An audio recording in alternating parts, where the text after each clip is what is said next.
In 1922, a British archaeologist named Leonard Woolley began digging into a low mound of sand in southern Iraq. What he found underneath would confuse and disturb historians for the next 80 years.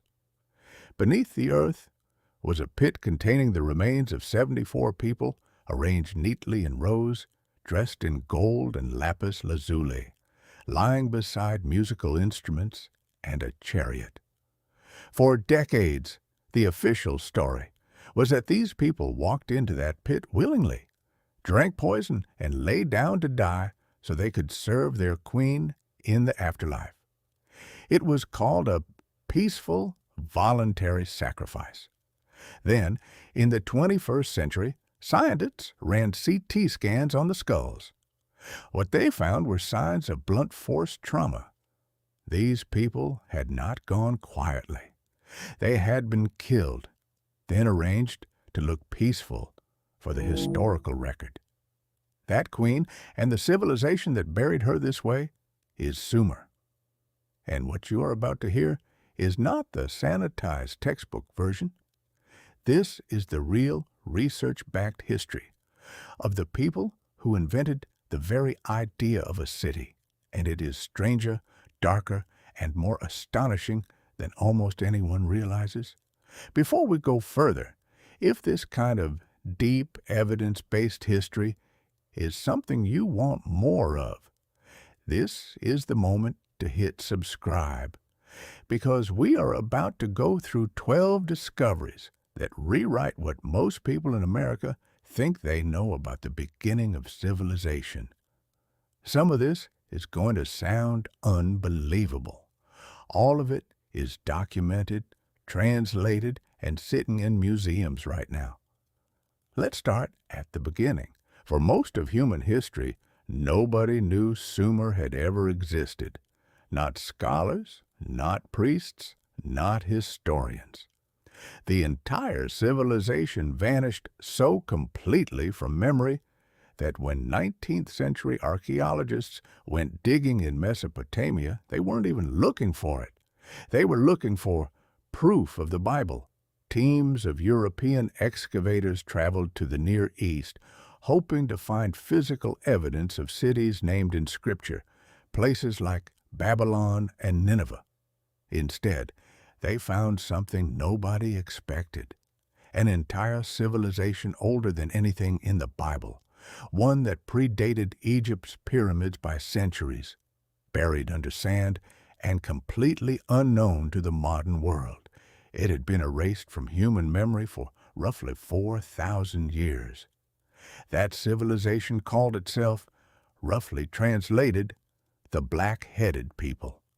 We call them the Sumerians, a name that actually comes from their neighbors, the Akkadians. And they lived in a stretch of land between the Tigris and Euphrates rivers, in what is now southern Iraq.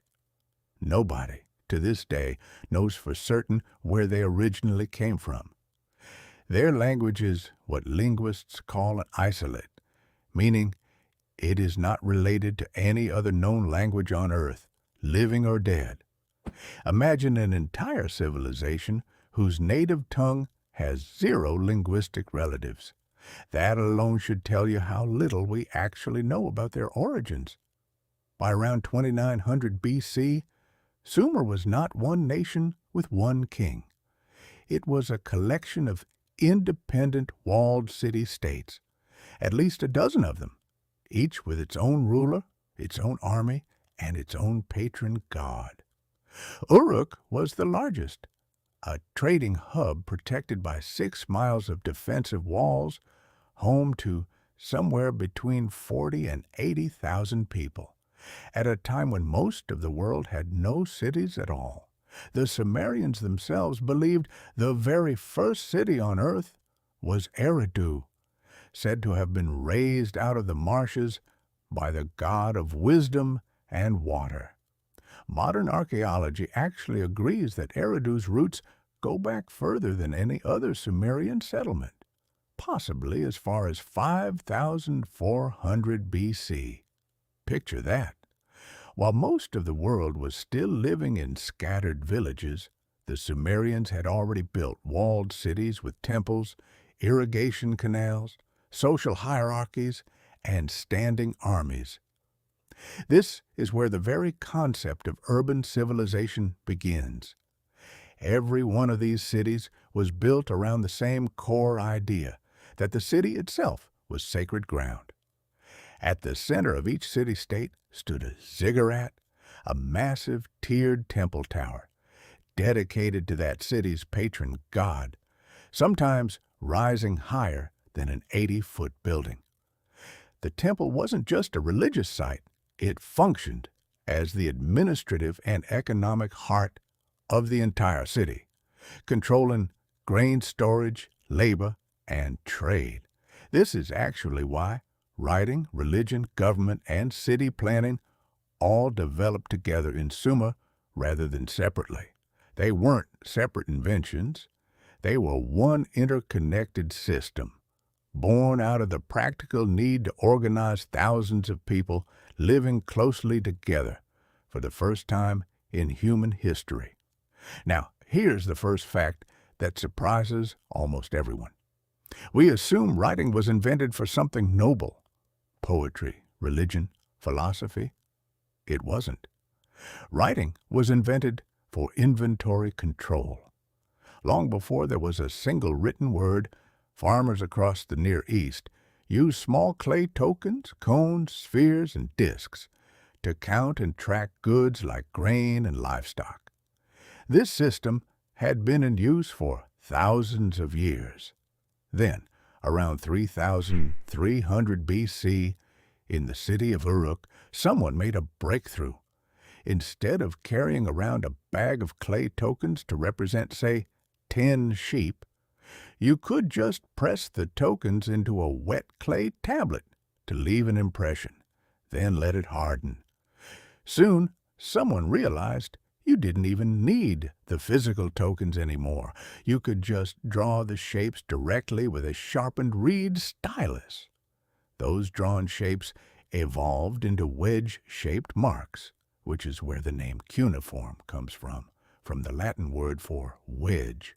This is the birth of writing, not myths, not laws, grain receipts and beer rations. Every poem, every love letter, every legal document, every piece of literature ever produced by human civilization descends, in a very real sense, from an ancient bureaucrat's need to track how much barley was owed to whom. It took centuries for this accounting system to evolve into something that could express full sentences and abstract ideas. But once it did, the results were extraordinary, and some of what survives is almost impossible to believe. Take, for example, the oldest written customer complaint ever discovered, and one that has quietly become an internet phenomenon. Around 1750 BC, a merchant named Ea Nasir sold a shipment of copper to a customer named Nanny. The copper was terrible quality. Nanny was furious, and instead of just yelling about it, he did something nobody before him had ever done in recorded history. He wrote it down. The clay tablet survives today in the British Museum, and it reads almost exactly like a modern one-star review. Nanny writes, quote, "What do you take me for, that you treat somebody like me with such contempt?" End quote.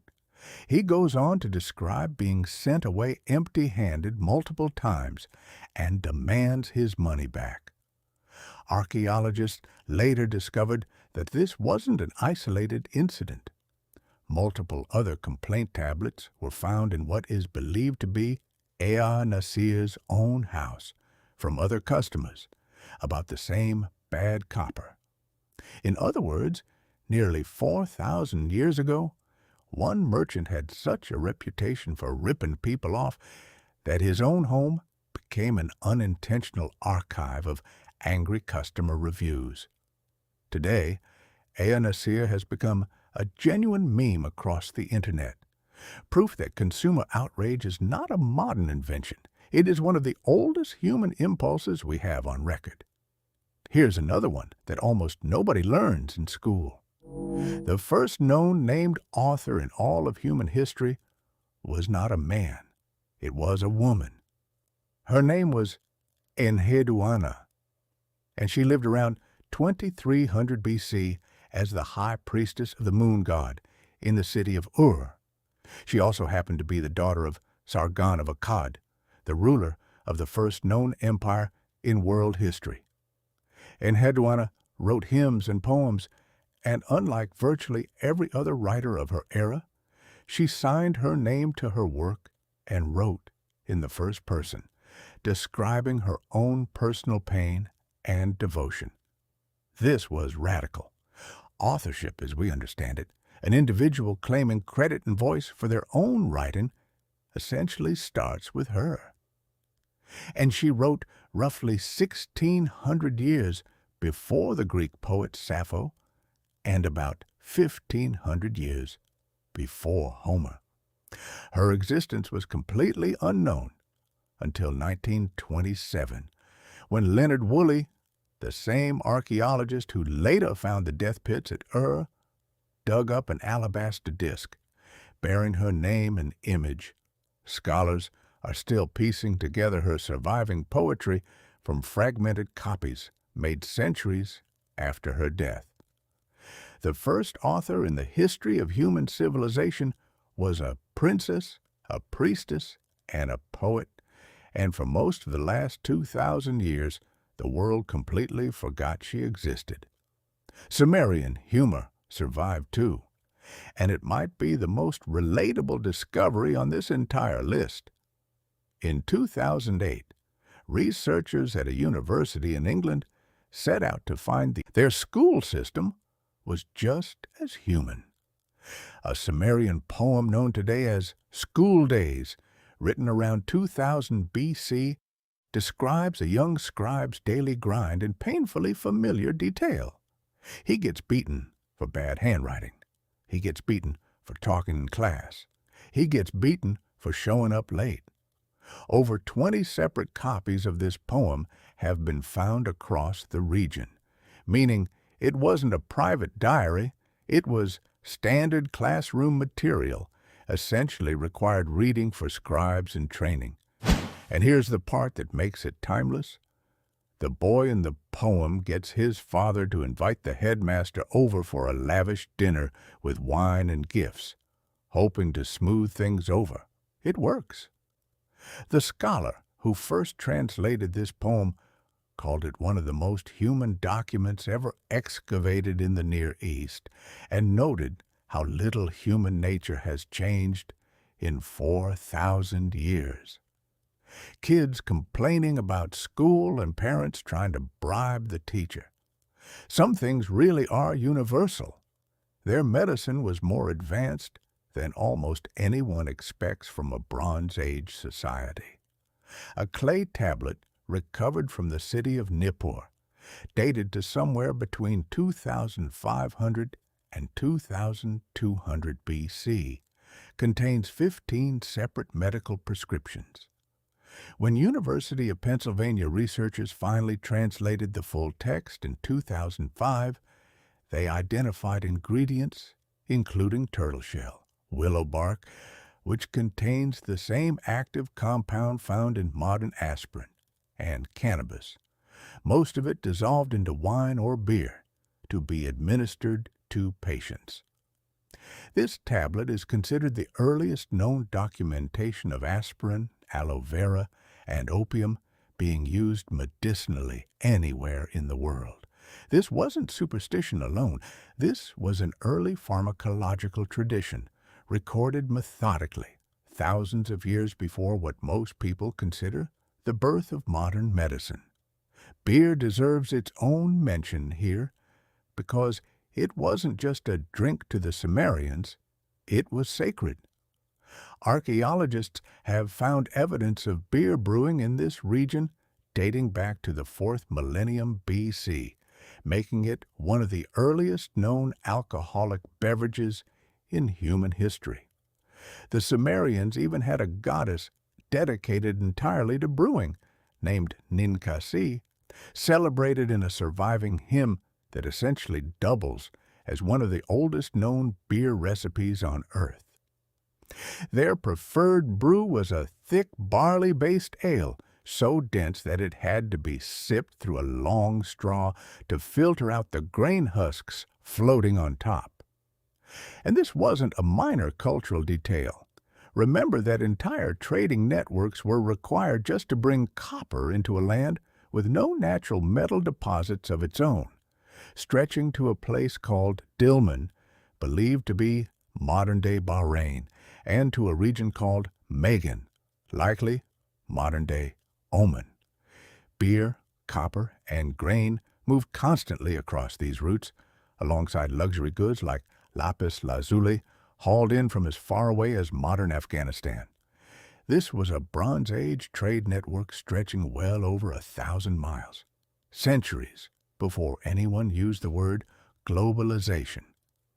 Their government and record-keeping produced one of the strangest documents in all of ancient history, known as the Sumerian King List. It records the rulers of Sumer going back to the very beginning of kingship itself, and it makes a claim that sounds almost like science fiction. According to the list, before a great flood swept across the land, 8 kings ruled for a combined total of over 241,000 years. One king alone is credited with a reign of 28,800 years. After the flood, the list snaps back to reigns that are far more human in scale. Historians largely treat the pre-flood section as legendary rather than literal history, but here's what's fascinating. Buried within that same list is the name of exactly one woman. Her name was Kubaba, and the list describes her remarkably as a former tavern keeper who rose to become king, using the exact same royal title given to male rulers, not queen, king. She is credited with a 100-year reign of peace and prosperity in the city of Kish. In a document filled almost entirely with men, one woman, a former barmaid, made it onto the list as an actual monarch, centuries before Egypt would crown its first female pharaoh. Now let's go back to where we started, because we finally have the full picture. Remember those 74 skeletons Leonard Woolley found arranged so peacefully in that death pit at Ur? For nearly a century, the accepted story was that royal attendants voluntarily drank poison to accompany their queen, a woman known as Puabi, into the afterlife, out of loyalty and devotion. It was framed almost romantically, but modern forensic analysis using CT scans found something Woolley's generation either missed or chose not to look for too closely: clear evidence of blunt force trauma to the skulls, along with signs that the bodies had been heated and embalmed with mercury before being carefully arranged into rows. This was not a peaceful, voluntary ritual. It was a staged mass killing, dressed up afterward to look serene for anyone who might one day dig it up. And someone did dig it up, nearly 4,000 years later, and for most of the last century, we believed the wrong story. That's how easily history can be rewritten, even by the people uncovering it with the best intentions.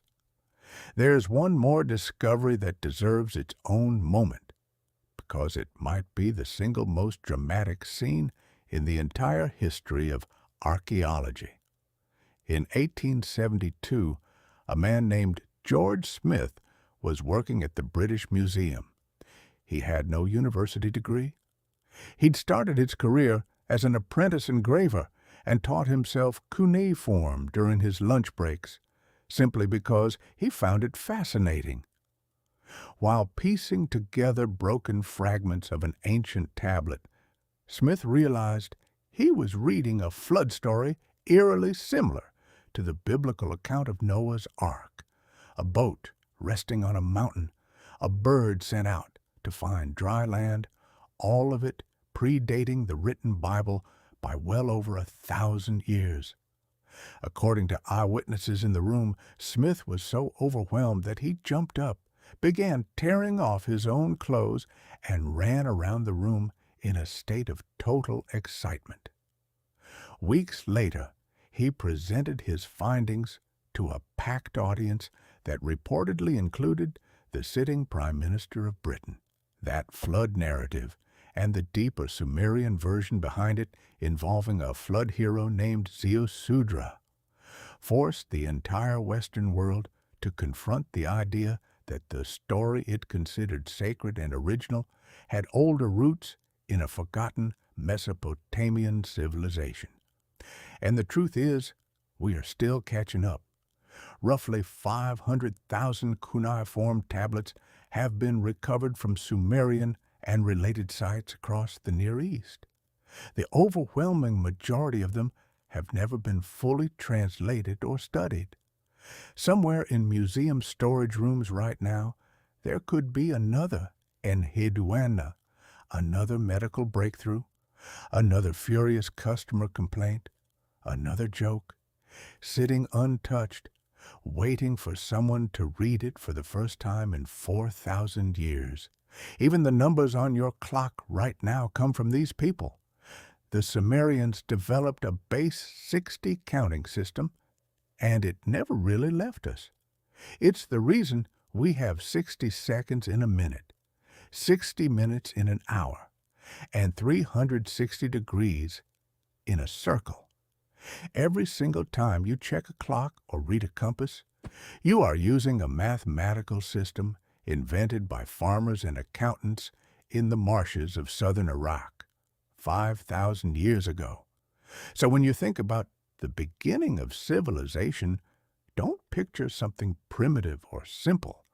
Picture walled cities with population booms, international trade networks stretching thousands of miles for copper and precious stone, written law, formal schools, medical prescriptions, satire, poetry, with a named author, a woman on the throne, and yes, customer complaints. Picture actual people, flawed, funny, occasionally brutal, building the very first version of everything we now call civilization. Sumer was erased from memory for 2,000 years, and it took the accidental discoveries of oil prospectors, obsessive amateur scholars, and modern forensic science just to bring it back into the light, piece by piece. If this journey into the real documented history of Sumer changed how you think about where civilization began, that's exactly why this channel exists. Subscribe if you want more deep dives like this one. Hit like so this reaches more people who've never heard any of this. And drop a comment telling me which fact surprised you the most: the human sacrifice, the customer complaint, or the world's oldest fart joke. There is a lot more buried in the sand of Mesopotamia, and we are only getting started.